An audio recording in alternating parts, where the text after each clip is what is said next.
नमस्कार। आप सभी का गोल्डन जीके 21 में। तो फ्रेंड्स, फाइनली आज से शुरू हो रहा है बीपीएससी एईडीओ का जो टेस्ट है, फुल लेंथ टेस्ट है। ये ध्यान से दीजिएगा। और देखो भाई, चूँकि बहुत ज़्यादा टाइम नहीं है, लगभग आपके पास आप सबको पता है कि ये एग्ज़ाम लगभग जनवरी में होने वाला है, तो बहुत ज़्यादा टाइम नहीं है। और अगर आपको अच्छे स्कोर करना है, उसमें मॉक टेस्ट का बहुत बड़ा रोल रहता है, क्योंकि आपका जो वीकनेस एरिया है, जिसमें आप जिस सेक्शन में आप वीक है, कमज़ोर है, तो कहीं ना कहीं यहाँ से आपको पता लगता है और उसे आप कंप्लीट भी करते हैं। ठीक है। और मैं वहीं से क्वेश्चन उठाया हूँ। आपने देखा 71st बीपीएससी, जो कि सबसे टफ अभी तक माना जाता है, डायरेक्टली क्वेश्चन नोट से आया है ना। जो पढ़ाया हूँ वहीं से आया है। आप जाके यूट्यूब पे देख लीजिए, करंट अफेयर सबसे ज़्यादा टफ था, तो वो सारे क्वेश्चन मतलब कि मैक्सिमम क्वेश्चन आया है, आपने देखा ही होगा, है ना। यही कारण है इस बार मॉक टेस्ट भी उसी तरीके से डिज़ाइन किया गया है, क्योंकि बीपीएससी जिस टॉपिक से क्वेश्चन उठा रहे हैं, उसी टॉपिक को ध्यान में रख के मैं आप लोगों के लिए ये टेस्ट डिज़ाइन किया हूँ। ठीक है। तो सतही ज्ञान से काम नहीं चलेगा। अच्छे से पढ़िए, और टाइम कम है, अच्छे स्कोर भी करना है आपको। इसमें 2 पेपर है तो 3 पेपर, लेकिन 2 पेपर जो है, एक जीएस पेपर और मैथ और रीजनिंग वाला जो सेक्शन है जनरल एप्टीट्यूड का, तो उसका नंबर जुड़ेगा, है ना। तो ये जीएस का टेस्ट है, 100 क्वेश्चन है। आपके एग्जाम में भी 100 क्वेश्चन आएगा, और इसमें भी ये जो टेस्ट है अभी आपको देना है, इसमें भी 1/3 नेगेटिव रखा गया है। ठीक है। चलिए दीजिएगा, और आप लोग आंसर भी देते जाइएगा, और साथ में आप ये भी लास्ट में बताइएगा कि आपका 100 क्वेश्चन में कितना सही हुआ है, नेगेटिव काट के। ठीक है। ये पहला टेस्ट है।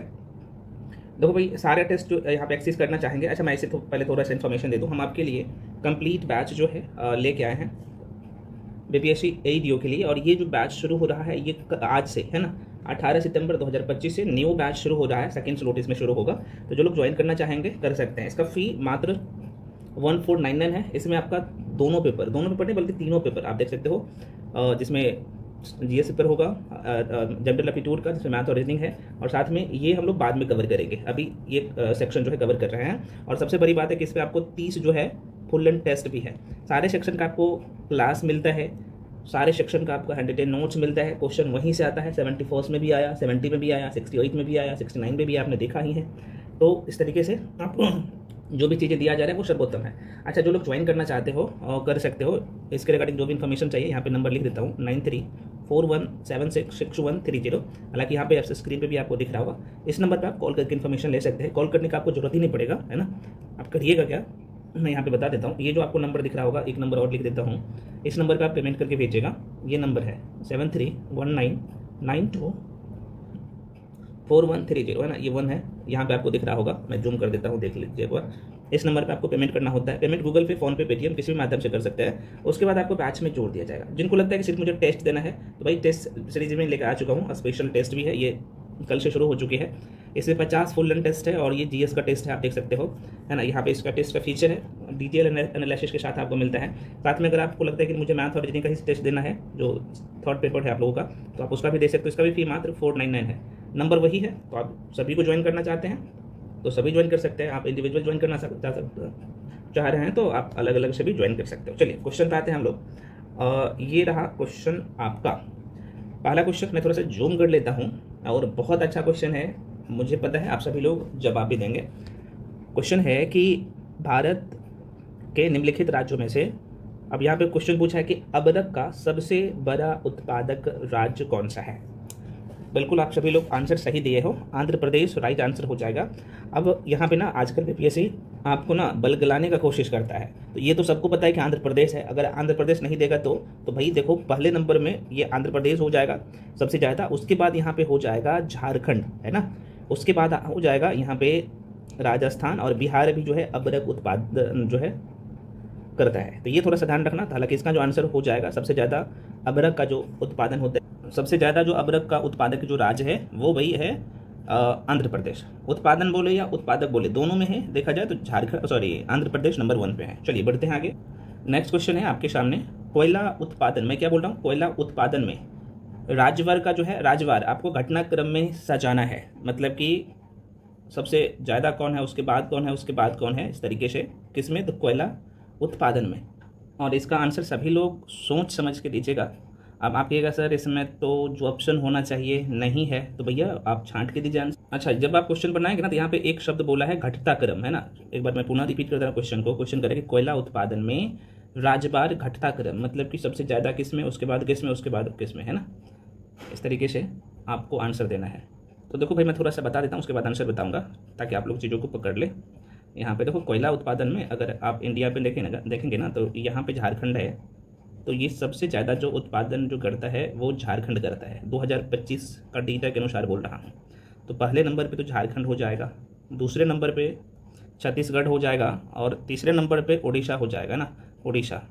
और ये जो क्वेश्चन मैं लिया हूँ बीपीएससी का PYQs है, तो ये क्वेश्चन के हिसाब से चूँकि ये पहले क्वेश्चन पूछा गया तो इसे आप क्या करिए, झारखंड बना लीजिए बिहार को, इसे छत्तीसगढ़, चूँकि मध्य प्रदेश में उस समय छत्तीसगढ़ था है ना, तो उस समय का क्वेश्चन पूछा गया है, वेस्ट बंगाल तो है ही।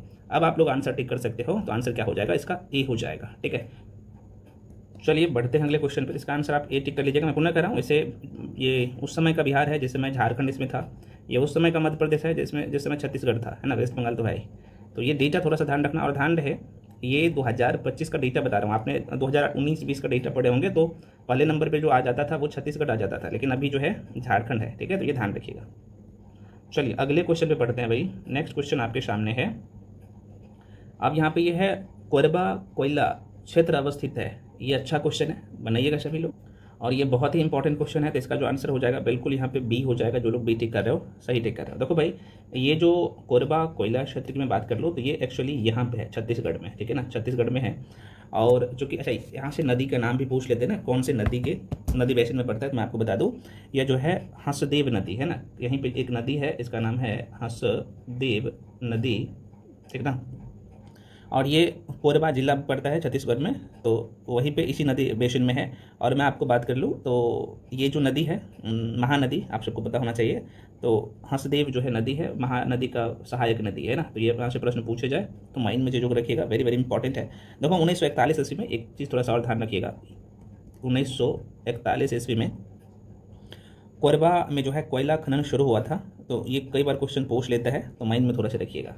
देखो भाई ये जो मैं PDF दूंगा ना, जो लोग होंगे पेड बैच में, मतलब कि ये पेड मॉक टेस्ट वाले बैच में, तो उसमें कंप्लीट ये PDF दे चुका हूँ विद एक्सप्लेनेशन के साथ। वो PDF से मल्टीपल टाइम रिवीजन कर लेना और प्रिंट आउट करवा के उसे बार बार रिवीजन करना। बहुत अच्छे अच्छे उसमें क्वेश्चन दिया गया। ठीक है, ध्यान रखिएगा। अगला क्वेश्चन है कि निम्नलिखित में से कौन सा जिला, अब देखो क्वेश्चन क्या कर रहा है कि धारवाड़ भूस्तरीय संरचना वाला नहीं है। धारवाड़ भूस्तरीय रचना वाला, संरचना या रचना बोल सकते हो, वाला नहीं है। अब देखो अब बिहार स्पेशल का क्वेश्चन आपने पढ़ा होगा, तभी आप अच्छे से और बना सकते हो उस क्वेश्चन को, डायग्रामिकली आपने अच्छे से पढ़े हैं तो। ठीक है, तो धारवाड़ जो चट्टान है बिहार के किस क्षेत्र में पाया जाता है, तो आप सबको पता है कि गंगा नदी बिहार के बीचों बीच होकर बहती है ना। यहाँ पे जो है विंध्याचल की श्रेणी है, खासतौर पे ये जो पड़ता है। और विंध्याचल श्रेणी की मैं बात करूँ तो बिहार का आप सबको पता है कि यहाँ पे कैमूर और प्लस रोहतास वाले क्षेत्र में ज़्यादा है ना, रोहतास जिला में। और उसके आगे जैसे ही जमुई तरफ निकलिएगा, यहीं पे जो है धारवाड़ क्रम का चट्टान पाया जाता है। तो यहाँ पे पता है लोग गलती करते हैं, कुछ लोग यहाँ पे नवादा ये सब टिक कर देते हैं, लेकिन इसका जो, हाँ भाई सही आप सुने हो, यहाँ पे नवादा भी आता है धारवाड़ में, जमुई भी आता है, मुंगेर भी आता है। यहाँ का जो जिला है ना इस तरीके से ये सब आ जाता है इसमें। ठीक है, मुंगेर यहाँ पे वो भी आ जाता है। आपसे पूछा कि कौन नहीं है, तो जाहिर सी बात है रोहतास नहीं है। रोहतास और कैमूर जो है ये जो है विंध्याचल श्रेणी के विंध्याचल पहाड़ी के अंतर्गत आता है। आपको पता होना चाहिए, बहुत कायदे से हम लोग बिहार सेक्शन में पढ़े हैं। ठीक है, इसका जो राइट आंसर हो जाएगा वही रोहतास नहीं है। ठीक है, ये सब है, तो ये थोड़ा सा ध्यान रखिएगा, आसान सा क्वेश्चन है। डायग्रामिकली करिए चीज़ों को, डेफिनेटली आपको फ़ायदा मिलेगा। अगला क्वेश्चन देखो, वीडियो स्लो लग रहा है तो फास्ट करके देखिए। हिमालय की रचना, अब यहाँ पे क्या कह रहा है कि समानांतर वलय श्रेणी से हुई है, जिसमें से प्राचीन श्रेणी है। सबसे प्राचीन श्रेणी कौन सा है, देखो भाई आपको आंसर टिक करना है। तो देखो भाई यहाँ पे मैं डिटेल में और चर्चा नहीं करूँगा, नहीं तो बड़ी लंबा वीडियो हो जाएगा। आपने अगर इंडियन ज्योग्राफी पढ़ा होगा, पेड बैच में होंगे, तो मैं आपको बहुत कायदे से पढ़ाया हूँ। कराकोरम श्रेणी सबसे ऊपर है ना। उसके बाद यहाँ पे है बृहद हिमालय। यहाँ पे मैं थोड़ा सा डायग्राम बना के समझा ही देता हूँ, जरा सा देख लीजिएगा फ्रेंड्स, है ना। ये अपना पैराशा इंडिया का मैप है, और देखो ये समझ लीजिए लंबे समय तक आपको काम देगा। और ये क्वेश्चन यहाँ से आता है, मैं वैसा ही रॉफ मैप बना देता हूँ। देखो यहाँ पे कराकोरम श्रेणी है, यहीं पे आप देखेंगे तो महान हिमालय है, मध्य हिमालय है, और यहाँ पे शिवालिक है, आप सबको पता होना चाहिए। तो ऑप्शन के हिसाब से आपके सामने आपको दिख रहा होगा कि ये जो है सी आंसर हो जाएगा। ठीक है, बृहद हिमालय श्रेणी जो है, तो बृहद हिमालय का समानांतर विलय श्रेणी में हुई है ना संरचना। और ये सबसे प्राचीनतम श्रेणी है कौन सा, चूँकि आपसे यही पूछा था कि सबसे प्राचीनतम श्रेणी कौन सा है, तो आंसर क्या होगा ऊपर वाला, ट्रांस हिमालय देखो खास तौर पे ये इंडिया में नहीं पड़ता है, इसका मैक्सिमम एरिया जो है तिब्बत वाला क्षेत्र में है। ठीक है, बहुत कायदे से ये सब पढ़ा चुका हूँ। चलिए आगे बढ़ जाते हैं अगले क्वेश्चन पे। जूम कर दूँ क्या? चलो नेक्स्ट क्वेश्चन आपके सामने है। क्वेश्चन है भाई, 5वां क्वेश्चन हो गया ना, 6ठा है कि निम्नलिखित में कौन सा एक कर्नाटक, केरल एवं तमिलनाडु राज्य के जो है मिलन स्थल पर स्थित है। और ऐसे ही क्वेश्चन एग्जाम में अब आजकल आ रहे हैं।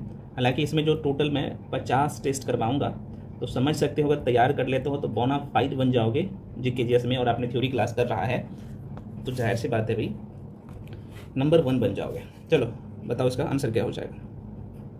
बिल्कुल जो आंसर टिक कर रहे हो डी है ना, नीलगिरी श्रेणी, सभी को पता है। तो आंसर क्या होगा? D is the right answer. तो नीलगिरी पहाड़ी की मैं बात कर लो, यह जो है नीलगिरी पहाड़ियाँ भारत के दक्षिणी भाग में जो है स्थित एक पर्वतमाला है, आप सबको पता है। यह पर्वतमाला पश्चिमी घाट श्रृंखला का जो है ना एक हिस्सा है। और ये मैं आपको पहले बोल चुका हूँ, मैं थोड़ा सा डायग्राम बना लूँ। यहीं पे है भाई, देखो ये दक्षिण भारत है। ऊपर में देखेंगे तो यहाँ पे कर्नाटक राज्य है, कर्नाटक के बाद यहाँ पे आप देखेंगे तो केरल है, इधर तमिलनाडु है ना। और ये इसका जो है मिलन स्थल है, ठीक है ना, नीलगिरी पहाड़ी यहाँ पे आपको दिखेगा, नीलगिरी पहाड़ी यहाँ पे दिखेगा। तो यहाँ से क्वेश्चन बनते हैं, ध्यान में रखिएगा। तो आंसर क्या होगा? आंसर डी हो जाए। चलिए बढ़ते हैं अगले क्वेश्चन पे। नेक्स्ट क्वेश्चन आपके सामने। क्वेश्चन पूछ रहा है कि 10 डिग्री चैनल पृथक करता है, किसको अलग करता है? 10 डिग्री चैनल, अंडमान निकोबार आपने पढ़ा होगा है ना, आइलैंड को, वहाँ से हमेशा क्वेश्चन आता है। इस बार भी 71st बीपीएससी में क्वेश्चन आया था कि बेदन और नारकुंडम ज्वालामुखी से क्वेश्चन पूछ लिया था, इसलिए मैं कह रहा हूँ कि बहुत इंपॉर्टेंट है ये सेक्शन। तो देखो भाई 10 डिग्री चैनल की बात कर लो तो इंडिया का मैप बनाएंगे आप, छोटा सा मैं थोड़ा सा बना देता हूँ है ना। तो ये तो मान लो अपना पैरा इंडिया है सपोज दैट, यहाँ पे मैं बना देता हूँ। यहाँ पे जो है अंडमान निकोबार है, यहीं पे है 10 डिग्री चैनल। और किसको अलग करता है? ये 10 डिग्री चैनल का मतलब पता है क्या है? ये 10 डिग्री जो अक्षांश रेखा है ना भाई, यहाँ से 8 डिग्री 4 मिनट शुरू होता है, आगे ऊपर जाएगा तो ये 10 डिग्री आ जाता है ना, ऐसे करते करते। तो 10 डिग्री अक्षांश रेखा है ना, उसे 10 डिग्री चैनल हम लोग कहते हैं। ठीक है, यहाँ पे पता नहीं बहुत सारे लोग कन्फ्यूजन में रहते हैं कि 10 डिग्री चैनल होता है क्या है। तो 10 डिग्री एक्चुअली अक्षांश रेखा होता है, ठीक है ना, ये ध्यान रखिएगा। तो 10 डिग्री चैनल आप सबको मैं बता दूं, आंसर इसका क्या हो जाएगा? कितने लोग, हाँ जो लोग आंसर 80 कर रहे हो, ठीक है। अंडमान को जो है निकोबार द्वीप से अलग करता है ना। कई बार पता है यहाँ पे आपको ऑप्शन जो देता है ना वो घुमाने के लिए, तो ध्यान रखिएगा ये लघु अंडमान द्वीप को निकोबार द्वीप, जिसे हम लोग कार निकोबार कहते हैं, उसको अलग करता है। तो इसके अनुसार ये जो ऑप्शन दिया है इसके अनुसार आपका आंसर ए हो जाएगा। ठीक है, अब मैं थोड़ा सा फास्ट में लेके भागूँ, आप लोग कमेंट सेक्शन में कमेंट करके बताइएगा स्पीड क्या ठीक है या वैसा ही करवाऊँ, डिटेल में करवाऊँ या टू द पॉइंट लेके चलो, ठीक है ना, क्योंकि 100 क्वेश्चन है, बड़ी लंबा वीडियो हो जाएगा। अगला क्वेश्चन है आपके सामने। क्वेश्चन करें कि निम्नलिखित में से कौन सा भौगोलिक रूप से ग्रेट का कौन सा भाई? तो देखो आगे क्वेश्चन ग्रेट निकोबार के सबसे निकट है। अब देखो ये ऑप्शन है, क्वेश्चन एलिमिनेट भी कर सकते हो अगर आपने मैपिंग किया है अच्छे से इंडिया का, तो ठीक है। अगर आपने इंडियन ज्योग्राफी अच्छे से पढ़ा है विथ मैपिंग के साथ और आपके अंदर में ये डायग्राम छपा हुआ है, तो क्वेश्चन को आप आराम से, मैं छोटा सा ही मैप बना रहा हूँ, ठीक है, यहाँ पे। तो क्या पूछा है? ये ग्रेट निकोबार के आसपास में कौन है भाई? यहाँ पे अंडमान निकोबार है, आप सबको पता ही होना चाहिए। अब देखो श्रीलंका तो इधर है, आप सबको पता है, आंसू की तरह। सुमात्रा कहाँ पे? आप कहेंगे सर सुमात्रा द्वीप कहीं ना कहीं इस एरिया में आपको पड़ेगा, तो ये कहीं ना, ये साफ साफ दिख रहा होगा, ये नज़दीक कहीं ना कहीं यहीं से पड़ रहा है, ठीक है ना।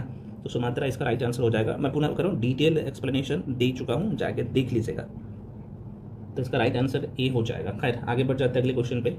नेक्स्ट क्वेश्चन आपके सामने है कि भारत में जो एकमात्र मानव भाव कपि, हिस्ट्री का क्वेश्चन है, मानव भाव कपि मतलब कि मानव जैसे दिखने वाला, मानव भाव का मतलब मानव जैसे दिखने वाला कपि पाया जाता है, वह है, वो मानव कपि क्या है? तो हनुमान बंदर है, असम घाट सिंह पुच्छी मकाक है, या असम का जो है मंथर लॉरिस है, या असम का श्वेत, ये श्वेत भोग गिब्बन होना चाहिए, श्वेत गिब्बन है ना, ये उजला बंदर कह सकते हो, इस तरह का रहता है। तो बिल्कुल मानव जैसे जो दिखने वाला, सिर्फ अभी प्रेजेंट टाइम में जो दिख रहा है ना, ये असम में है। असम में श्वेत गिब्बन आप बोल सकते हो, है ना, यहाँ पे लिख देता हूँ, श्वेत भोग गिब्बन भी बोल सकते हो ना, श्वेत गिब्बन ये बंदर है पूरा, है ना, जो कि मानव जैसे दिखता है। इसलिए वाइट कलर का होता है, हालांकि इसका ऊपर वाला हिस्सा काला काला है, ठीक है। तो आंसर ये असम में ही पाया जाता है, असम राज्य में। तो पूर्वोत्तर भारत में है, आप सबको पता होना चाहिए, तो माइंड में थोड़ा सा रखिएगा। अगला क्वेश्चन है मेरे भाई, अगला क्वेश्चन अब यहाँ पे देख लो। अब देखो इसमें 71st बीपीएससी में ये क्वेश्चन पूछा था, और मैं बीपीएससी में बीपीएससी का जो मॉक टेस्ट करवाया था 71 बीपीएससी का, ये क्वेश्चन वहाँ पे डाला था। और यहाँ पे पता है सबसे दूसरा नदी बेसिन पूछ लिया था, और वहाँ पे पहला दूसरा मैं दोनों बताया था, ठीक है ना, तीसरा भी बता दिया था। चलो ये क्वेश्चन भी लिया हूँ, बताओ। अब देखो यहाँ पे शब्द में ट्विस्ट है, नया शब्द जैसे ही आ जाता है परेशान हो जाते हो। क्वेश्चन है कि भारत की सबसे बड़ी वाह नदी, वाह का मतलब जिसका अपवाह तंत्र सबसे ज़्यादा है, वाह का मतलब अपवाह तंत्र होता है, अपवाह से वो छोटा सा शब्द दिया है वाह। तो सबसे ज़्यादा अपवाह तंत्र किसका होगा? अपवाह तंत्र का मतलब क्या होता है कि भाई सबसे ज़्यादा जो है जिससे नदियाँ जुड़ा है, और भारत के क्षेत्र में सबसे ज़्यादा जो है क्षेत्र में ये नदी फैला हुआ है ना, उसी को आप लेंगे सबसे ज़्यादा अपवाह तंत्र। अपवाह तंत्र का मतलब ये होता है कि इसमें कई सारी नदी का मिलन होता है। मेन नदी एक एरिया में है ना, भारत के किसी राज्य में या पूरे भारत में बह रही है, और इसके सहायक नदी उससे जुड़ के बहती है, उसी क्षेत्र को हम लोग अपवाह क्षेत्र कहते हैं, ठीक है। तो अब यहाँ पे बताइएगा, तो करे भारत की सबसे बड़ी अफवाह, तो जाहिर सी बात है गंगा हो जाएगा, और दूसरे नंबर पे गोदावरी हो जाएगा। मैं पुनः यहाँ पे बता रहा हूँ, पहले नंबर पे गंगा का अफवाह क्षेत्र है, और दूसरे नंबर पे गोदावरी है। तीसरे नंबर में मैं बात कर लूँ तो यहाँ पे जो हो जाएगा इस ऑप्शन के अनुसार में ये नर्मदा हो जाएगा, है ना। चौथे नंबर पे ये हो जाएगा। तो आप कहिएगा सर गंगा नदी का अफवाह क्षेत्र भारत में कितना है? भाई ये 2525 किलोमीटर तक क्षेत्र में भारत में ये गंगा नदी बहती है, इतने क्षेत्र में फैला हुआ है ना। इसकी लंबाई है भारत में 2525 किलोमीटर है ये, है ना। गोदावरी की बात करो, दक्षिण भारत की जो गंगा के नाम से इसे जाना जाता है गोदावरी, इसका जो है देखा जाए भारत में 1465 किलोमीटर। नर्मदा की बात कर लो तो ये 1312 किलोमीटर, और महानदी की बात कर लो तो ये 851 है, ठीक है। ऑप्शन के हिसाब से ये होगा। तो कम से कम ये 3 ध्यान रखना बहुत इंपॉर्टेंट है। चलिए आगे बढ़ जाए।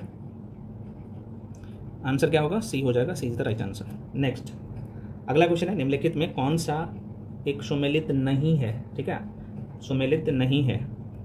तो ये परियोजना का नाम है भाई, किस राज्य में परियोजना है, और ये राज्य है, यहाँ पे परियोजना है और यहाँ पे राज्य है, शक्ति परियोजना। आप बताओ उसका आंसर क्या होगा? बिल्कुल जो लोग आंसर टिक कर रहे हो, सी बिल्कुल सही है, सी इज़ द राइट आंसर। देखो भाई यहाँ पे अगर मैं बात कर लो तो देखो भाई यहाँ पे मैं थोड़ा सा क्लियर ही कर देता हूँ। जवाहर सागर जो है जल विद्युत परियोजना की बात कर लो तो ये राजस्थान में है, बिल्कुल सही है। उसके बाद नागार्जुन सागर जल विद्युत परियोजना आंध्र प्रदेश में है, बिल्कुल सही है। गांधी सागर, अब देखो यहाँ गांधी सागर से मत यहाँ पे गुजरात टिक कर दीजिएगा, अलग से आएगा, तो ये मध्य प्रदेश में है, जो कि बिल्कुल सही। और शिव समुद्रम परियोजना, चूँकि आपको गलत ढूंढना था तो गलत यही है। शिव समुद्रम परियोजना की, जल विद्युत परियोजना की बात कर लो तो ये केरल में नहीं बल्कि यह जो है कर्नाटक राज्य में है, ठीक है। थोड़ा सा ध्यान रखिए। यहाँ पे एक जलप्रपात भी है, शिव समुद्रम जलप्रपात, जो कि कर्नाटक के चामराजनगर जिले में स्थित है। वहीं कावेरी नदी मांड्या और चामराजनगर जिले की सीमा बनाती है। तो थोड़ा सा माइंड में रखिएगा, यहाँ से क्वेश्चन पूछे जाते हैं। अगला क्वेश्चन है भाई, हीराकुंड बांध कौन से नदी पर बनाया गया है? जाहिर सी बात है महानदी इसका राइट आंसर होगा। अगला फ्रेंड्स क्वेश्चन है आपके सामने, क्वेश्चन है निम्न राज्य में डाइस को छोड़कर सभी में कृषि भूमि का प्रतिशत काफ़ी अधिक है, तो अब बताना है। तो जाहिर सी बात है बेसिक सा क्वेश्चन है, तो इसका जो आंसर हो जाएगा 13 का, कितने लोग टिक कर रहे हो? बिल्कुल यहाँ पे सिक्किम हो जाएगा। यहाँ पे बोल रहा है कि निम्नलिखित राज्यों में डाइस को छोड़कर सभी में कृषि भूमि का प्रतिशत काफ़ी अधिक है। तो जाहिर सी बात है देखो कृषि योग्य भूमि सबसे ज़्यादा कहाँ पे है?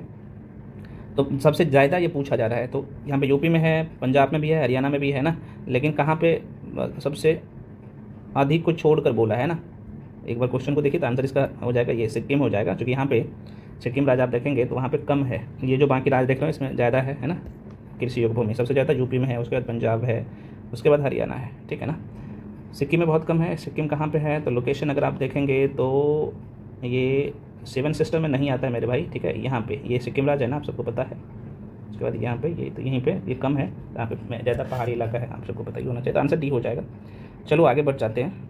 देखो मैं PDF इसका दूंगा, मैं बार बार कह रहा हूँ, डिटेल में एक्सप्लेनेशन के साथ दिया हूँ, आप लोग बार बार इसे रिवीजन कर लीजिएगा। ऐसे क्वेश्चन हर जगह नहीं मिलेगा, क्योंकि टीम के द्वारा बहुत मेहनत किया जाता है, और जो लोग भी आपके लिए ये काम कर रहे हैं कहीं ना कहीं यार इस एग्ज़ाम को तो बहुत अच्छे से वो क्लियर किए हैं, है ना। इसलिए जो चीज़ें आपको प्रोवाइड की जाती है सर्वोत्तम होता है।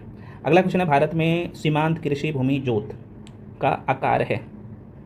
तो बिल्कुल आंसर इसका जो है कितने लोग टिक कर रहे हैं सही, है ना। 1 हेक्टेयर से कम सीमांत भूमि की मैं बात कर लूँ तो ये 1 हेक्टेयर से कम हो जाएगा, राइट आंसर। आगे बढ़ जाते हैं। निम्नलिखित में से कौन सा ग्रह सर्वाधिक प्राकृतिक उपग्रह अथवा चंद्र है, चंद्र ग्रह है ऐसे बोल सकते हो। तो निम्नलिखित में से कौन सा या कौन से ग्रह के सर्वाधिक प्राकृतिक उपग्रह अथवा चंद्र है, चंद्र ग्रह है ये पूछ रहा है। चंद्र है मतलब चंद्रमा है, बताओ इसका आंसर है। हाँ बिल्कुल, यहाँ पे जो आंसर हो जाएगा देखो भाई, यहाँ पे इसका जो है सनी का सबसे ज़्यादा उपकड़ा है, आप सबको पता होना चाहिए। 2023 के डेटा के अनुसार बताऊँ तो यहाँ पे बताया गया है लगभग 146 के आसपास में, है ना। तो ये डेटा नहीं पूछता कि कितना है, थोड़ा सा ध्यान रखिएगा माइंड पे। और अभी अभी प्रेजेंट टाइम में 2023 के डेटा के अनुसार जो आया था उसमें बृहस्पति का लगभग 95 है और शनि का 146 है, ठीक है ना। तो थोड़ा सा माइंड में रखिएगा। कहीं कहीं जगह अलग अलग जो सोर्स है इसके बारे में जो बता रहा है कि लगभग 274 जो है ना चंद्रमा का कौन से ग्रह में, तो शनि ग्रह में कहीं ना कहीं पता लगाया है। लेकिन थोड़ा सा ये ध्यान रखना, ये डेटा नहीं पूछता तो सबसे ज़्यादा अभी शनि का है, बृहस्पति का नहीं है। गलत मत टिक कर दीजिएगा, आंसर क्या हो जाएगा सी। अगला क्वेश्चन है भाई, क्वेश्चन है कि यूरेनस सूर्य के चारों ओर एक परिक्रमा में जो समय लेता है कितना लेता है, तो डेफिनेटली 84 वर्ष लेता है। नेक्स्ट है, निम्नलिखित में कौन सा सम्मिलित नहीं है। ये मरुस्थल है और ये देश है, कौन सा मरुस्थल किस देश में पाया जाता है, और ऐसे क्वेश्चन भर भर के पूछे जाते हैं। बताइएगा आप सभी लोग क्या आंसर इसका होगा। अच्छा देखो, इसका मैं एग्जैक्ट फिगर बता देता हूँ। ये जो आप लगभग 84 है, इसलिए 84 होगा, लेकिन एक्चुअल में जो इसका जो है ना, ये देखा जाए तो यहाँ पे मैं बता दूँ, अरुण को ही इंग्लिश में यूरेनस कहते हैं। यहाँ पे क्लियर कर देता हूँ, अरुण जो जिसे हिंदी में अरुण ग्रह कहते हो, ये सूर्य के चारों ओर एक परिक्रमा करने में लगभग 83.7 वर्षों का समय लेता है। जबकि अपने अक्ष पे देखा जाए तो ये जो है यूरेनस की बात कर लो, जिसे आप लोग अरुण कहते हो, अरुण ग्रह अपने अक्ष पर जो है 17.2 घंटों में एक चक्कर पूरा करता है।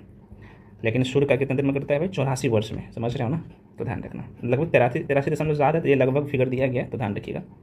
अच्छा, ये पूछा है, बताइएगा कि कौन सा मरुस्थल, इसमें कौन सा सम्मिलित नहीं है, ये बताना है। चलो भाई, इसका जवाब दीजिए। तो देखो, ये ना आप देख पा रहे हो ना, सोनेरन की मैं बात कर लूँ तो यह जो है, ये जो मरुस्थल है ये संयुक्त राज्य अमेरिका में है, बिल्कुल सही है। अगला जो आप देख पा रहे हो जिसका नाम है तकला मकान, बहुत इंपॉर्टेंट है तकला मकान, अभी यहाँ से प्रश्न पूछा गया, तो ये चीन में है, बिल्कुल सही है। अगला जो आप देख रहे हो काराकुम, यह जो है तुर्कमेनिस्तान में है। बल्कि गिब्बन की बात करूँ ना, तो गिब्बन जो है यहाँ पे, गिब्सन जिसे बोलते हो, गिब्बन नहीं है, गिब्सन है, ये ब्राज़ील में नहीं है। तो कहाँ पे है भैया, यह ऑस्ट्रेलिया प्रांत में स्थित है। तो यह जो है यहाँ पे लिख लीजिए,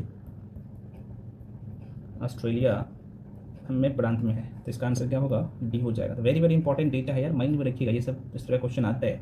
तो मॉक टेस्ट एनालिसिस बहुत ही महत्वपूर्ण होता है, मैं पहले भी बता चुका हूँ। अगला क्वेश्चन है, वर्ष भर रात और दिन कहाँ बराबर होते हैं, बताइएगा। पूरे साल भर, वर्ष भर मतलब साल भर, पूरे ईयर, पूरे साल। बिल्कुल, ये जो है आप देखेंगे तो भूमध्य रेखा आप सबको पता है कि मैं आपको अक्षांश और देशांतर ये पढ़ाया हूँ। तो ये जो है भूमध्य रेखा है, आप सबको पता है कि पृथ्वी को बीचों बीच होकर गुजरती है, जिसे हम लोग 0 डिग्री अक्षांश रेखा कहते हैं, है ना। तो इस क्षेत्र में जहाँ से बात है, तो ये जो है दिन और रात जो है वर्ष भर बराबर रहता है, ठीक है। भारत कहाँ पे है, तो आप कहेंगे सर भारत जो है उत्तरी अक्षांश में है, ठीक है, यहाँ पे लाई करता है। तो हम लोग बहुत अच्छी जगह है, समझ रहे हैं ना, सारे मौसम का फ़ायदा उठाते हैं। आंसर इसका सी हो जाएगा, भूमध्य रेखा। क्योंकि यहाँ पे जो है ना 12 घंटे का दिन और 12 घंटे का, मैं पुनः रिपीट कर रहा हूँ, ये जो भूमध्य रेखा है ना, इसके आसपास के क्षेत्र में जो है दिन रात बराबर होता है, मतलब कि 12 घंटे का दिन और 12 घंटे का रात होता है, ठीक है ना। और उसके आगे जैसे जाइएगा या इधर जाइएगा आगे पीछे, तो ये कहीं ना कहीं मौसम बदलते रहता है, ठीक है ना भाई, ध्यान रखना इंपॉर्टेंट है। अगला क्वेश्चन आपके सामने क्वेश्चन कह रहा है कि निम्नलिखित युग्मों में से कौन सा एक सुमेलित नहीं है ना। तो आइए देखते हैं। तो इसका जो आंसर हो जाएगा ना मेरे भाई, यही हो जाएगा, ठीक है ना। देखो, स्लोवेनिया की बात करूँ ना, तो यह दक्षिण मध्य यूरोप के देखा जाए तो तटीय अल्पाइन देश है।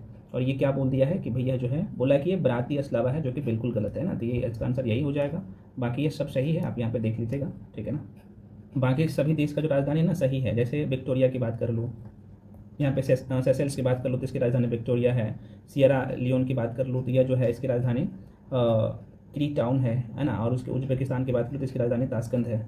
और इसकी राजधानी बात कर लूँ स्लोवेनिया की, ये प्रश्न पूछे जाते हैं, तो इसका है, यहाँ पे लिख दूँ क्या, इसकी राजधानी कहाँ पे है, तो आपके शहर इसकी राजधानी, नाम अजीब सा रहता है, लुजो बल जाना जो है इसकी राजधानी है, ठीक है ना, स्लोवेनिया का। तो ये ध्यान रखना। नेक्स्ट क्वेश्चन है, निम्नलिखित में से इसे यूरोप की तेल राजधानी कहा जाता है। वेरी वेरी इंपॉर्टेंट क्वेश्चन है। तो बिल्कुल जो लोग यहाँ पे बी टिक कर रहे हैं, एबरडीन राइट आंसर है, ठीक है ना। क्योंकि एबरडीन को प्रायः जो है यूरोप की जो है तेल की जो है राजधानी कहा जाता है? ये प्रश्न पूछे जाते हैं और कई बार ये, क्योंकि ये ना पेट्रोलियम उद्योग के लिए देखा जाए तो ये बहुत विकसित क्षेत्र है। अगला क्वेश्चन है, और ध्यान रखिएगा ये स्कॉटलैंड में है। थोड़ा सा एबरडीन की बात कर लो तो ये स्कॉटलैंड में है। ये कई बार प्रश्न पूछ लेते हैं तो ये भी ध्यान में रखिएगा, है ना। और ये 1960 के दशक में देखा जाए ना तो इस क्षेत्र में एकदम कहीं ना कहीं उभर के आया था सामने, और अभी भी यही है। माइंड में रखिएगा। इसका आंसर क्या हो जाएगा भाई? बी हो जाएगा। अगला क्वेश्चन है, हाइड्रोजन सल्फाइड प्रदूषक का मुख्य स्रोत है, बताओ। ये किसका आंसर?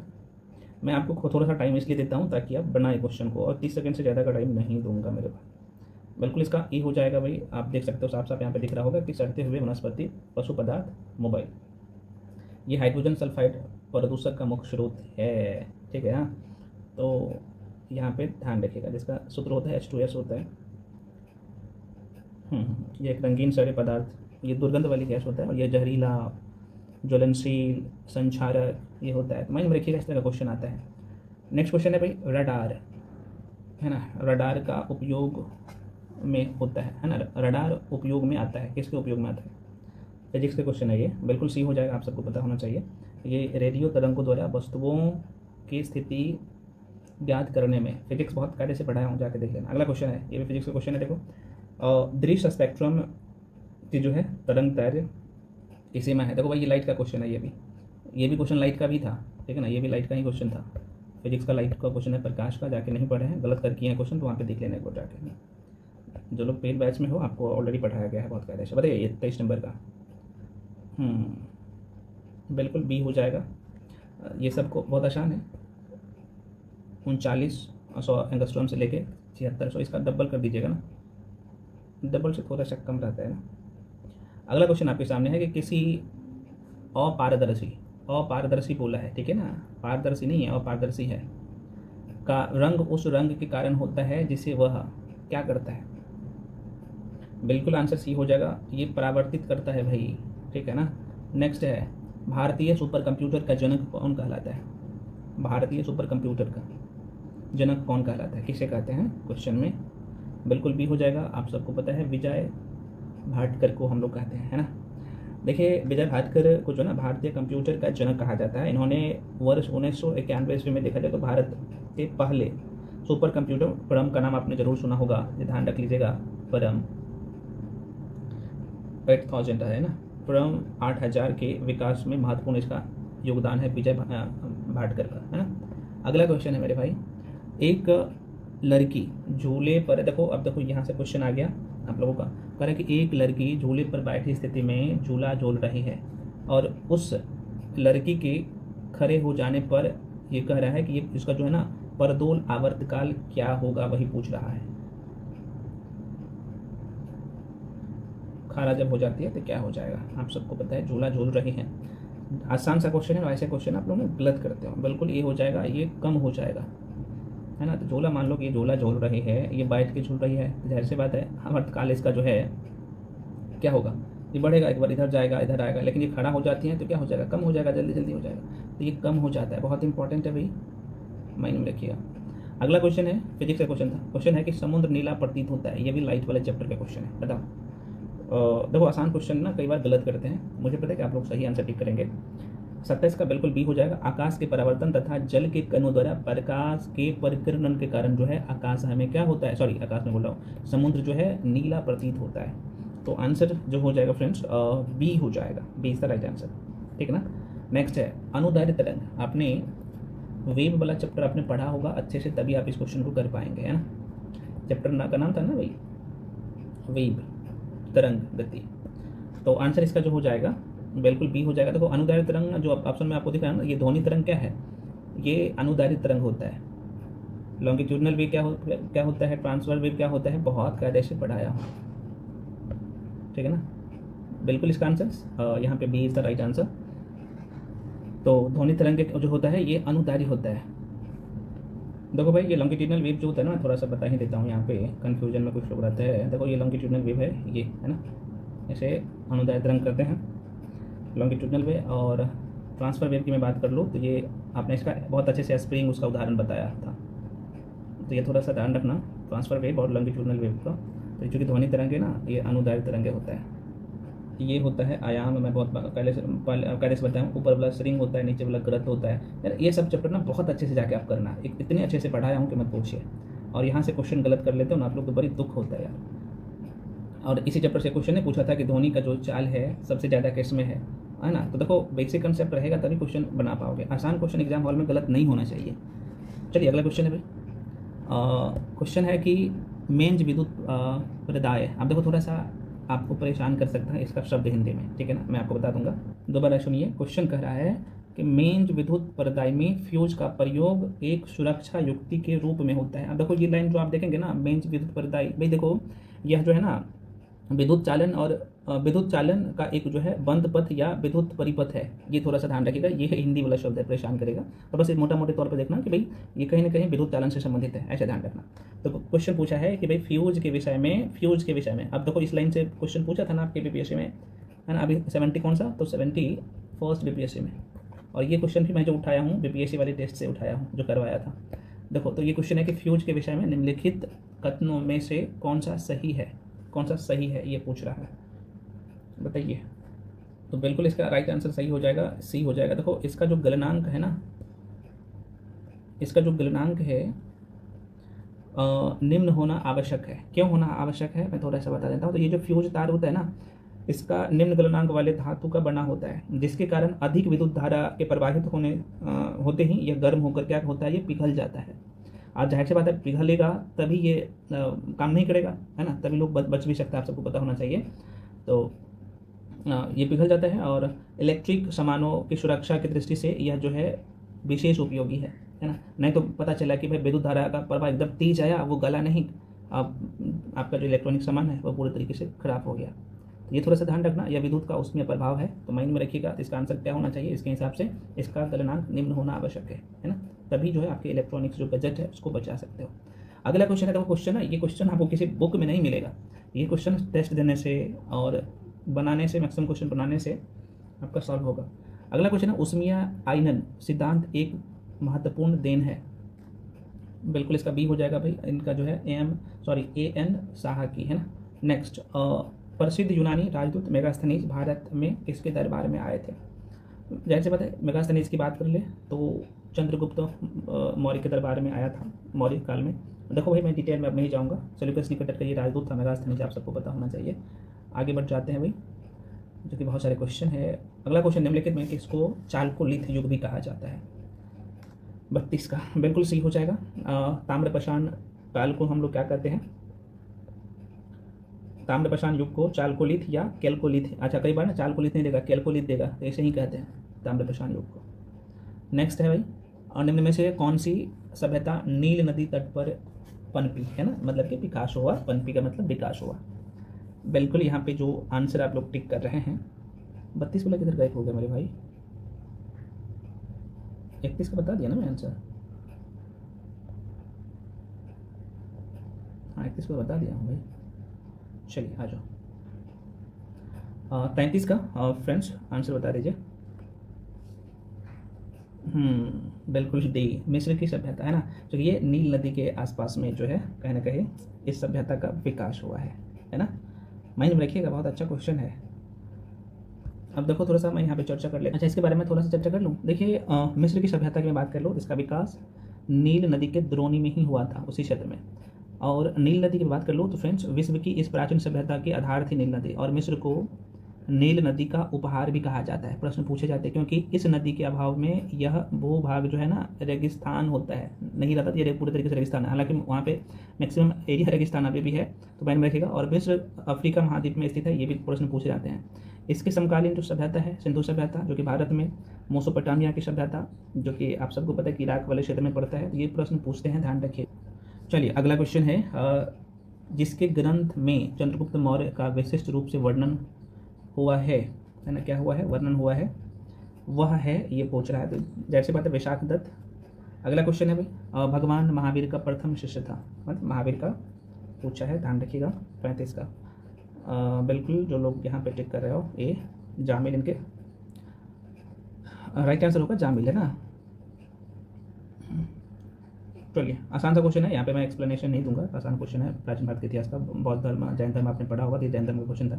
अगला है प्रसिद्ध जैनी यात्री जिसका नाम है फाहियान, बहुत इंपॉर्टेंट क्वेश्चन है। तो कह रहे किसके शासनकाल में भारत की यात्रा किया? फाहियान बोल रहा है, गलती मत करिएगा, 36 का बिल्कुल बी हो जाएगा। चंद्रगुप्त द्वितीय है, चंद्रगुप्त मौर्य मत टिक कर दीजिएगा। अगला क्वेश्चन है हर्ष चरित्र, कई बार ये क्वेश्चन पूछा गया है, यूपीएससी में बीपीएससी में भी कई बार रिपीट हुआ है क्वेश्चन।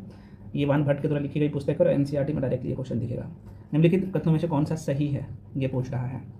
38 का बिल्कुल इसका जो राइट आंसर होगा अजंता गुफा हो जाएगा ये, क्योंकि अजंता गुफा की मैं बात करूँ ना फ्रेंड्स, तो यह महाराष्ट्र प्रांत के औरंगाबाद जनपद में स्थित है। और अजंता की गुफाएं कई बार पूछे जाते हैं, एक नदी का नाम बहुत चर्चा करता है, ये आप कर भी दिया है ना, तो ये वाघोरा नदी घाटी में अवस्थित है। तो ये ऑप्शन ना, ये जो अजंता की गुफा, सब ये तो सबको पता है कि है महाराष्ट्र प्रांत में है, औरंगाबाद जिले में है, लेकिन ये एक और क्वेश्चन डाल के पूछते हैं ना, वाघोरा नदी के क्षेत्र में अवस्थित है, तो ये ध्यान रखना, ऑप्शन के हिसाब से यही हो जाएगा।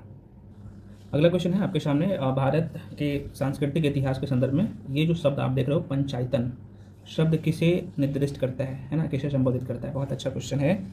तो आंसर बिल्कुल आप सबको पता है, ये पंचायतन की बात कर लो तो यह जो है मंदिर रचना शैली है, तो बहुत इंपॉर्टेंट है, यहाँ से प्रश्न पूछे जाते हैं। ये अधिकारी नहीं होगा भाई, यहाँ का अधिक, ये इसको काट लीजिएगा, प्रशासनिक अधिकारी यहाँ पे लिखा हुआ था, ठीक है, अधिकारी होगा। तो ये जो पंचायतन है ना, तो मंदिर रचना शैली है, डिटेल एक्सप्लेनेशन मैं दे दिया हूँ वीडियो में ना, क्योंकि ये यहाँ पे 5 देवता के समूह का एक साथ में मूर्ति रहता है मंदिर में, डिटेल में पुनः करूँगा, पीडीएफ में चर्चा करते हैं। अगला क्वेश्चन है, चोलों के अधीन ग्राम प्रशासन के बहुत से ब्यूरे जिन शिलालेख में है, चोल का, इसके बात कर रहा है यहाँ पे चोल वंश का, तो किस में है? तो डेफिनेटली इसका जो आंसर हो जाएगा उत्तर मेरूर, बहुत इंपॉर्टेंट है, ध्यान रखना। अगला क्वेश्चन है, जेनेटिक्स निम्न में से किसका अध्ययन करता है? बायोलॉजी का क्वेश्चन है। हाँ, और बिल्कुल आप सभी लोग जो आंसर टिक कर रहे हो, आसान सा क्वेश्चन है। आनुवंशिकता और विचरण है ना, तो जेनेटिक्स जो है आप सबको पता है आनुवंशिकता से संबंधित है, आसान सा क्वेश्चन। नेक्स्ट है कि जीवों के विकास के संदर्भ में निम्नलिखित में से कौन सा अनुक्रम सही है ना, जीवों के विकास में एवोल्यूशन बिल्कुल आप सभी सही टिक कर रहे हो, आंसर इसका जो है हो जाएगा ये। सैलामेंडर के विकास का देखा जाए ना, ये जो आप देख पा रहे हो, सैलामेंडर का विकास काल सबसे पहले लगभग देखा जाए तो 360 मिलियन वर्ष पूर्व था, कंगारू सबसे बाद में। ये छोटे छोटे क्वेश्चन पूछते हैं, तो ये क्रम इसका यही सही है। नेक्स्ट है आपके सामने भाई, पीत पिंड कहाँ पाई जाती है? आसान सा क्वेश्चन, लेकिन आसान ही परेशान करता है। कह रहे कि पीत पिंड कहाँ पाई जाने वाली कोशिकाओं की सहती है? देखो भाई ये अच्छा क्वेश्चन है। अच्छा, ये ये जो है ना सहंती है, ये जैसे हम लोग इंग्लिश में मांस कहते हैं, ठीक है ना। तो अगर मैं इसके बारे में बात कर लूँ तो पीत पिंड कहाँ पाए जाने वाली कोशिकाओं की जो है शांति है, तो ये एक्चुअली ओवरी हो जाएगा, अंडाशय हो जाएगा, ठीक है ना, ये थोड़ा सा माइंड में रखिएगा। अगला क्वेश्चन है, निम्नलिखित में किसका उपयोग प्राकृतिक मच्छर प्रतिकर्षी तैयार करने में किया जाता है? 44 का बिल्कुल आंसर यहाँ पे इसका भी सही हो जाएगा, लेमन घास का, है ना। देखो ये लेमन घास की बात कर लो तो लेमन घास से एक मैं शब्द लिखता हूँ, इंपॉर्टेंट है, जिसका नाम है सिंट्रोनेला, है ना, यहाँ पे लिख देता हूँ सिंट्रोनेला नामक तेल निकाला जाता है, और इस तेल का उपयोग मच्छर प्रतिकर्षी के रूप में इसका प्रयोग किया जाता है। मतलब कि इसका जो आप लेपन कर लेंगे ना तो शरीर में मच्छर नहीं आएगा, बहुत इंपॉर्टेंट है, कि ध्यान रखना। अगला क्वेश्चन है मेरे भाई कि हाइड्रोफोबिया किसके द्वारा होता है? हाइड्रोफोबिया किसके द्वारा होता है? 45 का 45 का बिल्कुल राइट आंसर सी हो जाएगा, विषाणु के द्वारा होता है ना। चलो, एंजाइम मूलतः क्या होता है? एंजाइम बायोलॉजी का क्वेश्चन है ना, तो सभी लोग समझ रहे हो, प्रोटीन होता है ना। यहाँ पे इसका आंसर देख लो, जिसमें प्रोटीन आंसर होगा भाई, आंसर सी हो जाएगा, प्रोटीन होता है। मैं पुनः कराऊंगा, डिटेल में एक्सप्लेनेशन के साथ पीडीएफ में दे दिया हूँ, तो जाके जरूर आप इसका एक्सप्लेनेशन देखें। अगला क्वेश्चन है, मानव तंत्र में निम्नलिखित में कौन सा एक जो है पाचक एंजाइम नहीं है? पाचक एंजाइम नहीं है, ये पूछ रहा है। देखो ये टाइलिन ना, ये पाचक एंजाइम बिल्कुल नहीं है, बाकी आप देखेंगे तो ट्रिप्सिन हो गया, गैस्ट्रिन हो गया और पैप्सिन हो गया, ये सब का सब पाचन एंजाइम है। नेक्स्ट अगला क्वेश्चन है कि लातीनी अमेरिका में यूरोपीय और अगला जो आप देख सकते हो इंडियन मिश्रित रक्त वाले व्यक्ति को कहा जाता है? लातीनी ठीक है ना। तो अमेरिका में यूरोपीय और इंडियन मिश्रित रक्त वाले मतलब कि ब्लड वाले व्यक्ति को कहा जाता है। तो आंसर इसका बता सकते हो आप लोग, बिल्कुल बी हो जाएगा। मेस्टिजो, देखो भाई ये मेस्टिजो की बात कर लो ना तो इम्पॉर्टेंट है। लातीनी अमेरिका में यूरोप तथा इंडियन मिश्रित रक्त वाले व्यक्ति को कहा जाता है मेस्टिजो कहलाता है। मेस्टिजो शब्द की उत्पत्ति मतलब उसका जो ओरिजिन हुआ है ना, ये रोमन भाषा से हुई है ना। लेटिन शब्द की मैं बात कर लो, इसका अर्थ होता है मिक्स्ड। चलो आगे बढ़ जाते हैं। सर्व प्राचीन साइल समूह की आयु जो आंकी जाती है वो कोई भी वस्तु कितना पुराना है वो कैसे पता लगाते हैं हम लोग, तो डेफिनेटली आप लोग जो है यूरेनियम लेड से पता लगाते हैं, है ना। तो अच्छा क्वेश्चन, सर्व प्राचीन साइल का मैं बात कर रहा हूँ, साइल का चट्टान का। तो यूरेनियम लेड विधि द्वारा जो है सर्व प्राचीन साइल समूह की जो है एज का पता लगाया जाता है। कार्बन डेटिंग द्वारा जीवाश्म का पता लगाते हैं, पेड़ पौधे आदि का ये सब पता लगाया जाता है। इससे तो कार्बन डेटिंग में टिक कर दीजिएगा, यूरेनियम लेड हो जाएगा। अगला क्वेश्चन है फ्रेंड्स बायोलॉजी का ही है। डीएनए फिंगरप्रिंट का आधार है, बहुत अच्छा क्वेश्चन है ये, बिल्कुल जो लोग डी टिक कर रहे हो सही हो जाएगा। डीएनए बहुरूपता हो जाएगा, है ना। डीएनए बहुरूपता, इसे हम लोग डीएनए इंग्लिश में हम लोग कहते हैं बहुरूपता को पॉलीमॉर्फिज्म कहते हैं, डीएनए पॉलीमॉर्फिज्म कहते हैं, हिंदी में हम लोग डीएनए बहुरूपता कहते हैं। माइंड में रखिएगा, बहुत अच्छा क्वेश्चन है ये। अगला क्वेश्चन है भाई आपके सामने, क्वेश्चन नंबर 51 है ना। बताइएगा आप लोग सभी जवाब।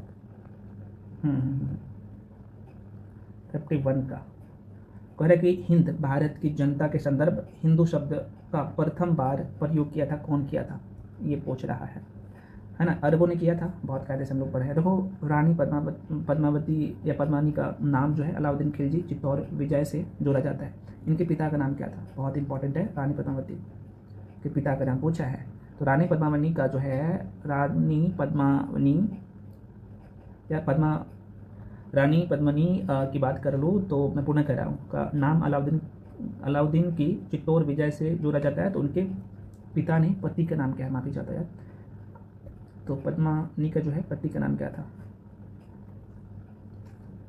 बिल्कुल जो लोग राणा रतन सिंह टिक कर रहे हो बिल्कुल सही है, डी हो जाएगा, है ना। नेक्स्ट, किस सुल्तान के काल में खालसा भूमि जो है, खालसा भूमि अधिक पैमाने पर विकास हुआ था। बिल्कुल यहाँ पे जो आंसर होगा बी अलाउद्दीन खिलजी के समय में, है ना। अच्छा खालसा भूमि क्या होता था पता है भाई आप सभी को, खालसा भूमि क्या होता था दिल्ली सल्तनत में, आप लोग कमेंट सेक्शन में कमेंट करके बताइएगा। अगला क्वेश्चन है, मैं इसे 2 पार्ट में कर दूं क्या, वीडियो थोड़ा सा लंबा हो गया। देखो निम्न को उनके कालक्रम अनुसार क्रमबद्ध कीजिए, है ना। तो अब देखो इस तरह का क्वेश्चन अभी 71वीं बीपीएससी में पूछ लिया गया था, है ना, कि किसका टाइम पीरियड सबसे ज़्यादा है, इस तरीके से सबसे ज़्यादा तक शासन कौन किया था, क्वेश्चन आता है मेरे पास इस तक, है ना। ये हालांकि कालक्रम पूछा है, तो इसका जो है रुकने दिन की मैं बात कर लो तो ये 1236 था, आप देख ही सकते हो। मुबारक खान की बात कर लो तो ये 1300, मुबारक खान की बात करो तो ये जो है 1316 से ये 1320 तक था। और यहीं पे मैं बात कर लो फिरोज शाह का 1351 से लेके 1351 से कितना था भाई, तो शायद 1351 से 1388 तक था टाइम पीरियड इसका, जो शासन व्यवस्था को चला था। आदम शाह की बात कर लो तो ये 1445 से 1451 तक था। तो आप आराम से कालक्रम से जा सकते हो। इसका आंसर क्या हो जाएगा, कितने लोग बता सकते हो इसका, अब तो बता दीजिए, बिल्कुल सी हो जाएगा, सही तरह आंसर। पहले ये, उसके बाद ये, उसके बाद ये, एकदम क्रम में ही है। अगला क्वेश्चन है, जब राजा वडियार ने मैसूर, वडियार जिसे कहते हैं ना, वडियार, ये बीपीएससी का ही क्वेश्चन है, ये वडियार ही लिखता है बीपीएससी, वडियार होना चाहिए।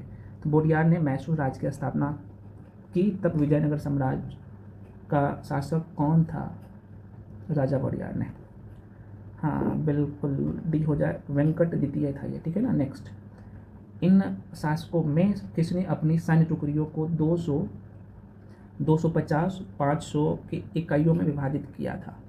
बिल्कुल इसका जो राइट आंसर हो जाएगा। अब इस क्वेश्चन में ट्विस्ट है, जाहिर सी बात है, आप यहाँ पे कुछ लोग बोलेंगे यहाँ पे इस्लाम शाह ने ऐसा किया था। देखो भाई, इस्लाम शाह के ना सैन्य व्यवस्था को लागू जो कंटिन्यू जो लागू रखा था वो सिकंदर भी लागू रखा था। मैं थोड़ा सा इसके पीछे का कहानी बताता हूँ। देखो भाई, इस्लाम शाह की बात कर लो तो शेर शाह का पुत्र था, शेर शाह का पुत्र था। इस्लाम शाह ने पूरे उत्तर भारत में लगभग 8 वर्षों तक शासन किया।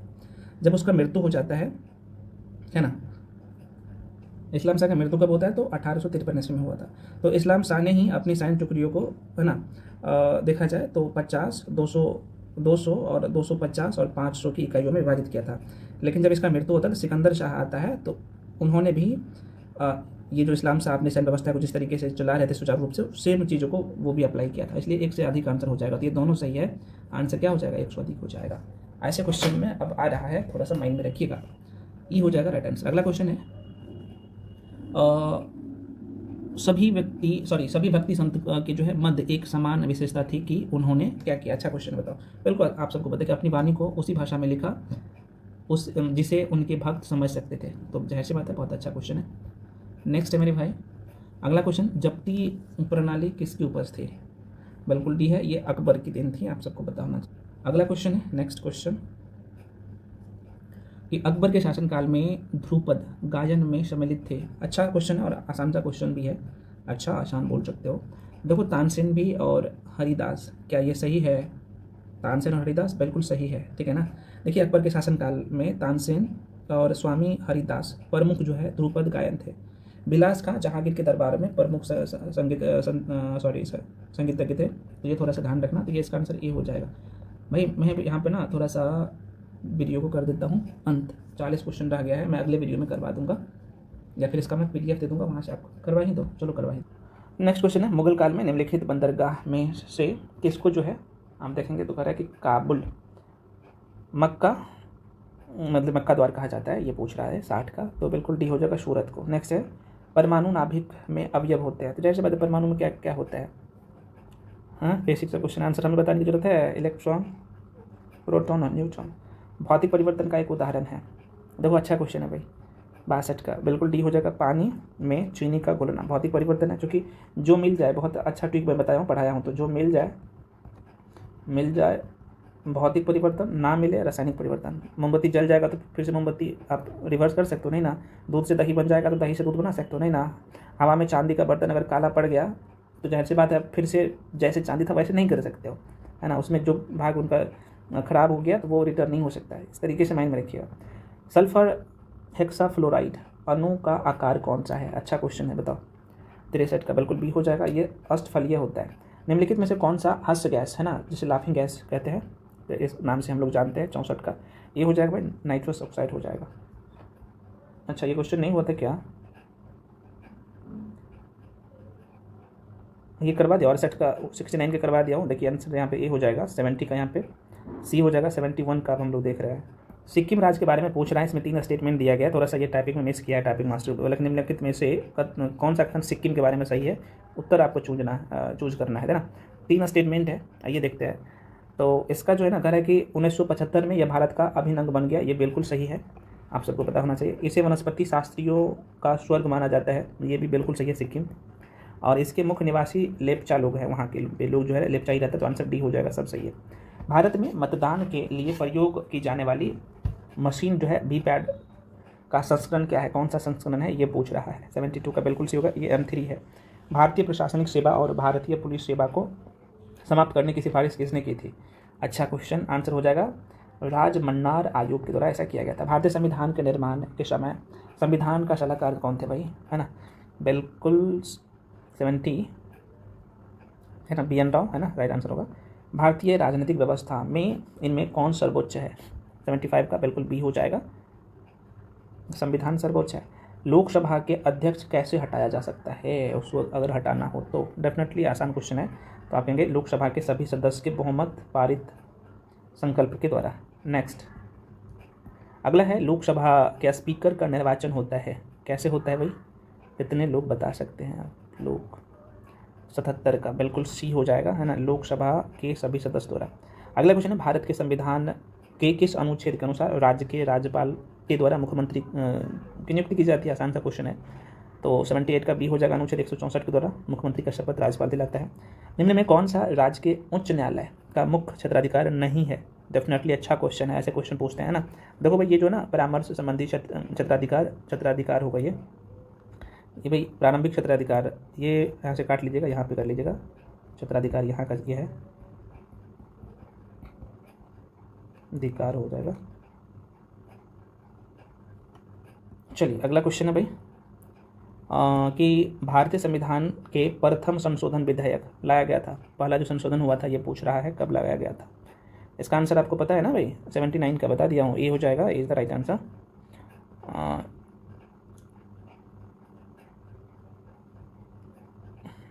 अच्छा, बोल रहा था कौन सा नहीं है, ये पूछ रहा है क्वेश्चन में, निम्नलिखित में से कौन सा राज्य के उच्च न्यायालय का मुख्य क्षेत्राधिकार नहीं है, तो ये नहीं है, बाकी ये सब है। प्रारंभिक क्षेत्राधिकार ये सब है, बाकी ये नहीं है। अगला है भारतीय संविधान के लिए प्रथम संशोधन जाहिर सी बात 1951 में हुआ था, आसान सा क्वेश्चन है भाई, तो राइट आंसर बी हो जाएगा। 10 मई 1951 में संसद में प्रस्तुत किया गया था। डिटेल में मैं पुनः करो पीडीएफ दूंगा, बहुत अच्छे से मेंशन कर दिया। अगला क्वेश्चन है, निम्नलिखित में से कौन सा कोलकाता का संस्थापक था, कौन कोलकाता के संस्थापक है, ये पूछ रहा है। बिल्कुल बी, जॉर्ज चटनाक को कोलकाता के संस्थापक माना जाता है। वह प्रथा जिसके तहत किसान स्वयं भूमि का मालिक होता है और सरकार को भू राजस्व के भुगतान के लिए जिम्मेदार माना जाता है। रैयतबारी व्यवस्था, माहलवारी व्यवस्था, अस्थायी बंदोबस्त आपने पढ़ा होगा, तभी ये क्वेश्चन आप बना सकते हो, है ना। तो इसका आंसर हालांकि बी हो जाएगा, रैयतबारी व्यवस्था, ठीक है ना। रैयतबारी व्यवस्था में क्या प्रावधान था कि इसके तहत किसान स्वयं भूमि का मालिक होता था और सरकार को टैक्स जो है डायरेक्टली देता था, बीच में बिचौलिया नहीं होता था। और यहाँ पे बड़ा कानून था भाई, अगर टाइम पे अगर टैक्स नहीं दोगे तो ज़मीन वो अंग्रेज हड़प लेता था। अगला क्वेश्चन है, 1857 के विद्रोह के समय भारत का गवर्नर जनरल कौन था। देखो ये अच्छा क्वेश्चन है, बार बार पूछता है ना, जब एग्जाम में आता है तो आप लोग बोलते हैं सर ये क्वेश्चन तो करवाए नहीं, देखो करवा तो रहा हूँ। आंसर क्या होगा, सी लॉर्ड कैनिंग था। महारानी विक्टोरिया ने भारतीय प्रशासन को ब्रिटिश ताज के नियंत्रण में लेने की घोषणा कब की थी, बताइए। आंसर बिल्कुल आप जो है सी टिक कर रहे हो, ये 1857 का विद्रोह हुआ, उसके बाद 6 जनवरी 1958 में, ठीक। चलिए आगे बढ़ जाते हैं। भारतीय राष्ट्रीय कांग्रेस की स्थापना, अब मत बोलिएगा इतने आसान क्वेश्चन क्यों दिए हैं, सब टाइप का क्वेश्चन है ना। तो 1885 में कौन जो है फरवरी 1918 में स्थापित यूपी किसान सभा के स्थापना के संबंध में सही नहीं है, तो संबंध नहीं रखता है, मतलब कि 1918 में यूपी किसान सभा का स्थापना हुआ था, तो इसमें से कौन से व्यक्ति संबंधित नहीं है, इससे ये पूछ रहा है। बिल्कुल सी हो जाएगा, जवाहरलाल नेहरू नहीं है, बाकी ये सभी लोग है ना। इंद्र नारायण द्विवेदी ये भी था, गौरी शंकर मिश्र, मदन मोहन मालवीय, बाकी ये नहीं। अवध में एक आंदोलन हुआ था, उसका उद्देश्य क्या था, तो जाहिर सी बात है एक आंदोलन से संबंधित क्या होगा आंसर, है ना। बिल्कुल डी हो जाएगा। यह जो है ना लगान का नगद में जो है परिवर्तन के लिए किसान के द्वारा एक आंदोलन किया गया था, अवध के किसान के द्वारा, कि भाई लगान हमको कम करो। अगला क्वेश्चन है, गांधी एरविन समझौते के हस्ताक्षरित होने में किसने महत्वपूर्ण भूमिका निभाई, 88 का। बिल्कुल यहाँ पे सी हो जाएगा, तेज बहादुर शाहपुर का नाम आपने जरूर सुना होगा। अगला है 1931 में भारतीय राष्ट्रीय कांग्रेस के कराची अधिवेशन के लिए जिसकी अध्यक्षता सरदार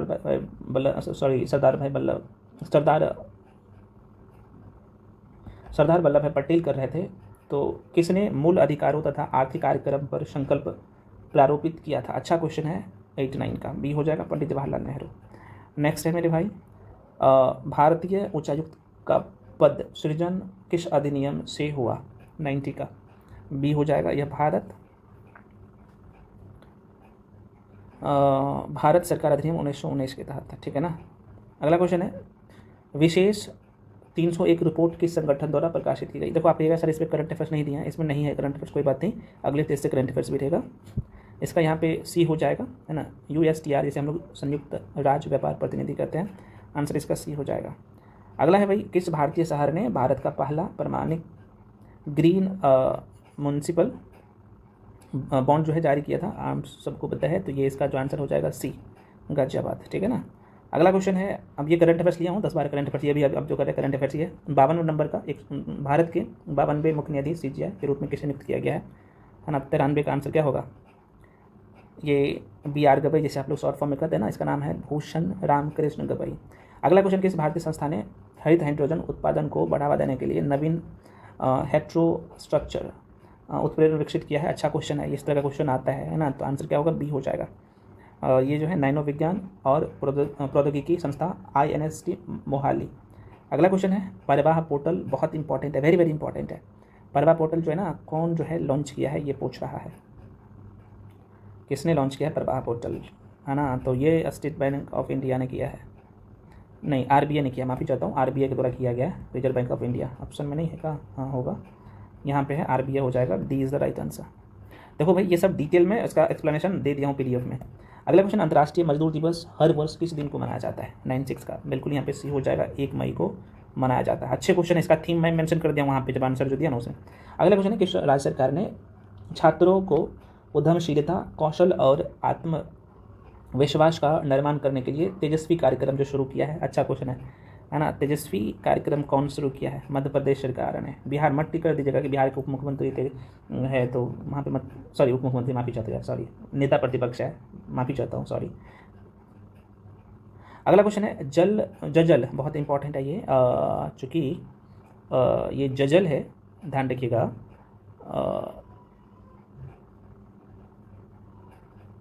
ये जजल परियोजना है तो करेक्ट किस मंत्रालय द्वारा जो है ये शुरू किया गया था? ये 30 अप्रैल को शुरू किया गया था, तो ये जल शक्ति मंत्रालय के द्वारा किया गया था, तो आंसर क्या हो जाएगा? बी हो जाएगा। अगर सेकंड लास्ट क्वेश्चन है फ्रेंड्स, किस देश ने भविष्य में जो है इंसेफ्लाइटिस की रोकथाम, जलवायु परिवर्तन और संक्रामक रोग शीर्षक से एक वैश्विक अभियान शुरू किया है ना? किस देश ने किया है? 99 का बिल्कुल यूनाइटेड किंगडम ने ऐसा किया है, तो यूके ने किया है। आंसर क्या होगा? सी। टोंगा राष्ट्र जो हाल ही में भूकंप के कारण खबरों में था, किस महासागर में स्थित है? टोंगा बहुत इंपॉर्टेंट है, आप सबको बताइए, दक्षिणी प्रशांत महासागर में है और ये न्यूज़ में था। तो दक्षिणी प्रशांत, ये देखो यहाँ पे आ गया भाई, इसका आंसर बी हो जाएगा, यहाँ पे हो जाएगा दक्षिणी प्रशांत महासागर, B is the right answer. ठीक है, तो फ्रेंड्स ये टोटल 100 का 100 क्वेश्चन है। इसका एक्सप्लेनेशन डिटेल में आप यहाँ पे देख पा रहे हो, PDF में मेंशन कर दिया हूँ। और मैं डिटेल में इसलिए नहीं करता कि करवाता ना, तो ये लगभग मुझे लगता है कि 3 घंटे का वीडियो हो जाता है, तो आपका टाइम बचत होगा और आप खुद से कर लेंगे। इसका प्रिंट आउट सभी लोग करवा लीजिएगा, और इतने अच्छे तरीके से सारे क्वेश्चन डिज़ाइन किया कि इसका आंसर सारी चीज़ें ये मत पूछिए। तो इसका PDF आपको मिल जाएगा कहाँ पे? तो पेड बैच मिलेगा, ये PDF है ना। वीडियो तो मैं फ्री में यूट्यूब पे अपलोड कर ही दे रहा हूँ, तो PDF से मल्टीपल टाइम रिवीजन जरूर करिएगा, और अच्छे अच्छे क्वेश्चन हैं। मिलते हैं अगले टेस्ट के साथ, मैथ और रीजनिंग का टेस्ट भी आएगा। कुछ लोग बोल रहे थे सर साइंस और करंट अफेयर्स का सीरीज यूट्यूब पे भी शुरू करिए, जैसे ही मौका मिलता है शुरू करूँगा, आप लोग निश्चिंत रहें। बाकी जो लोग पेड बैच में आना चाहते हो, मैं आपको सब कुछ तो बता ही दिया हूँ, ज्वाइन कर सकते हो। सारे बैच हैं, टेस्ट का भी है, इंडिविजुअल बैच है, मैथ रीजनिंग पढ़ना चाहते हो या जीके जीएस पढ़ना चाहते हो, सब है। मिलते हैं अगले वीडियो में, तब तक के लिए चाहे सभी लोग टेलीग्राम पे जाके जो चाहिए ये वाला PDF टेलीग्राम पे अपलोड कर दूंगा। बहुत सारे करंट अफेयर्स का PDF टेलीग्राम पे है, स्टडी मटेरियल भी टेलीग्राम पे आपको मिलता है, तो जाके ज्वाइन कर लीजिए। पुनः फ्रेंड्स मैं बोल रहा हूँ, मिलते हैं अगले वीडियो में, तब तक के लिए जय हिंद।